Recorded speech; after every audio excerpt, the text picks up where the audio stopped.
زوز دقائق لعب في الفترة الأولى. كرة لإيهاب المساكني بينايا والهدف الأول. الهدف لاعب ارتكاز الملعب التونسي. هذه هجمة خطيرة للملعب التونسي. هدف التعادل زياد العنلي. الرد سريع. الملعب التونسي يعدل ومؤشرات البحث على الحل. يلقى البريكي ديوغو اكوستا. ديوغو عليا البريكي والثاني. عليا البريكي في 16 دقيقة لعب يتمكن من التسجيل الثاني.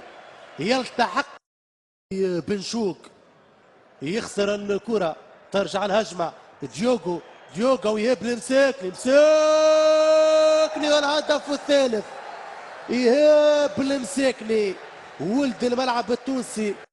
كواسي مقطوعة من حمزة الأحمر بامتياز. الأحمر ديوغو أكوستا والهدف الرابع.